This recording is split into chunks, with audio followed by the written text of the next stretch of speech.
J'espère que ça va. Allez, bienvenue dans cette nouvelle rubrique matinale des analyses Forex, des opportunités de la journée. Ce matin, je vais vous présenter trois opportunités sur lesquelles nous sommes déjà. Depuis hier, nous sommes positionnés sur trois opportunités. Ce matin, on en a eu deux supplémentaires. Et donc, je vais vous les présenter. Si vous n'êtes pas encore abonné, abonnez-vous. Chaque matin, je viens vous présenter nos opportunités de la journée, que ce soit des opportunités sur lesquelles nous sommes déjà positionnés ou bien des opportunités que nous surveillons. En tout cas, je viens vous les présenter. Ça vous permet de bien préparer votre journée également par rapport au Forex, de savoir les opportunités à très fort potentiel, en tout cas selon nous, notre stratégie. Bien sûr, vous avez également vos stratégies. Ça vous permet juste de pouvoir augmenter les opportunités sur lesquelles vous pouvez vous positionner. Allez, on commence cette vidéo avec l'euro AUD. L'euro AUD, hier, on a constaté que le prix avait brisé le canal haussier légèrement sous cette zone-là. Ensuite, on s'attendait à un retracement du prix vers la résistance identifiée ici, qui correspond à une zone de liquidité institutionnelle. Et donc, on attend on attend le rejet du prix sous cette zone de résistance. Et justement, c'est ce qu'on a commencé par voir, par observer déjà à partir de cette nuit. On a eu de très beaux rejets. Déjà, il faut remarquer qu'il y a un niveau de prix institutionnel, un niveau de prix fixe, le niveau des 1,66, qui est un niveau de prix assez intéressant que le marché pourrait utiliser pour permettre à ce que cette résistance institutionnelle en 4 heures ici, qu'on identifie clairement, puisse rejeter efficacement le prix et qu'on ait un mouvement pareil. Alors, c'est ce à quoi on s'attend par rapport à cette opportunité. Ce matin, on est déjà en position sur l'opportunité. Donc, on s'attend à une opportunité avec un ratio de 4,4 et un profit de 220 pips pour un stop loss de 50 pips. C'est une opportunité que vous pouvez encore prendre. On est pas loin de l'entrée, donc vous pouvez déjà vous positionner. Ensuite, nous avons l'opportunité sur l'EuroCAD. L'EuroCAD qu'on surveillait depuis un moment. Il ne faut pas oublier que l'EuroCAD est dans une structure totalement haussière sur les unités de temps long terme. Donc déjà à partir du journalier, de l'hebdomadaire, on est totalement haussier sur l'EuroCAD. Et donc ce matin, nous avons identifié une continuation de la hausse qui a débuté à partir du support ici. Le support donc des 1.47 800 ou plutôt des 1.48. Tout dépend de la façon dont certains se sont positionnés par rapport à cette opportunité. Il y en a qui doivent être déjà en position depuis les 1.47 700. Et donc nous avons patienté la cassure de cette trendline ici que vous remarquez qui borde le prix correctement. La trendline a été brisée légèrement sur le niveau de prix fixe des 1.49, ce qui reconforte un peu plus notre prévision de continuation de la hausse. Et c'est ce qui nous a permis justement de nous positionner.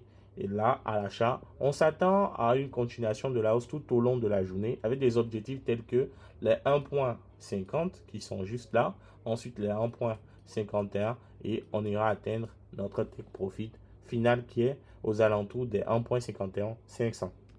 Voilà cette opportunité qui est également en profit, un peu comme l'euro AUD également, qui est également en profit. On est déjà en profit sur l'ensemble de nos opportunités.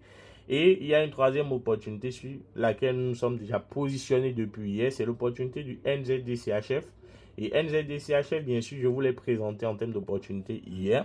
Donc, on s'attendait à ce que le prix reprenne sa hausse à partir de la cassure ici. Donc, qu'on arrive à atteindre les objectifs vers ce niveau de prix. Ensuite, que le marché essaie de venir chercher cette résistance vers le niveau des 0.52 130. Et cette opportunité nous a permis ce matin d'encaisser déjà quand même pas mal de profits. Donc, on a eu pas mal de profits ce matin. Si vous venez sur le Forex ou plutôt sur notre canal public Telegram, alors vous allez remarquer une très belle opportunité là, très beau profit encaissé ce matin. On en a pris, j'ai pris un lot de 4 sur l'opportunité, donc je risquais environ 1000 dollars théoriquement. Et par rapport à l'encaissement, nous avons pris environ 25 pips.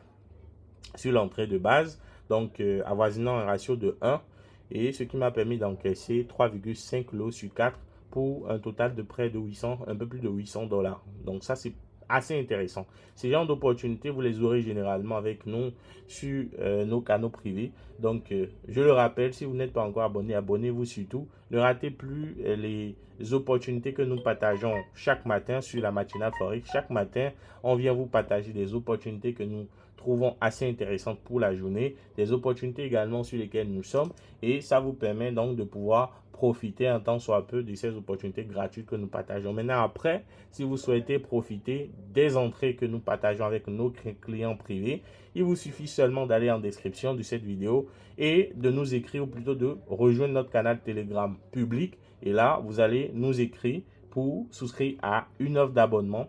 Les offres d'abonnement pour ce mois, vous avez des offres promotionnelles encore en cours, détaillées correctement au niveau de la description de cette vidéo. Donc surtout, n'hésitez pas à m'écrire, rejoindre le canal public Telegram et ainsi vous allez pouvoir m'écrire directement. Alors, il reste deux autres opportunités, notamment sur le Nasdaq et sur l'or, que j'aurais voulu vraiment vous présenter. Donc, sur l'or, vous avez une très belle opportunité de hausse qu'on attend. Là, vous remarquez que hier, on a eu un beau rebond à partir du niveau des 2615. Déjà, on a eu de très beaux rebonds. Ce matin, on a identifié une opportunité en intraday à partir du support des 2640. Donc, le prix qui revient sur ce support-là pourrait donc permettre au marché de reprendre sa hausse. On ne s'est pas encore positionné à l'achat. Pourquoi? Parce que avec le système Ichimoku, on arrive à identifier clairement la position de la lagging qui n'est pas encore libre. Donc, que cela ne vous inquiète pas si on ne s'est pas encore positionné. Il y en a qui devraient déjà même être en position. Par contre, nous on patiente que le marché puisse libérer avec la lagging span au-dessus donc de la trendline baissière et en même temps dans le vide, donc au-dessus du Kumo. Et là, ça va nous permettre de mieux nous positionner à l'achat, aller chercher des objectifs tels que les 2655 quelque part là. Ensuite, plus haut, on ira chercher les 2665. Voilà un peu les opportunités que nous avons par rapport à l'or. Voilà, donc ajouter aux opportunités qu'on vous a présentées sur le Forex, ça en fait de très belles opportunités. Vous avez ma page TradingView également qui vous permet de voir les opportunités sur l'or et le Nasdaq également, quelques paires de devis sur le Forex que je partage avec vous gratuitement. Donc vous pouvez venir sur ma page TradingView, vous abonner. J'ai dépassé déjà les 1100 abonnés il y a un moment. Je suis là depuis 2019, donc vous voyez qu'il y a quand même de l'expérience. Allez les amis, si vous avez apprécié la vidéo, partagez-la massivement et on se dit à demain matin.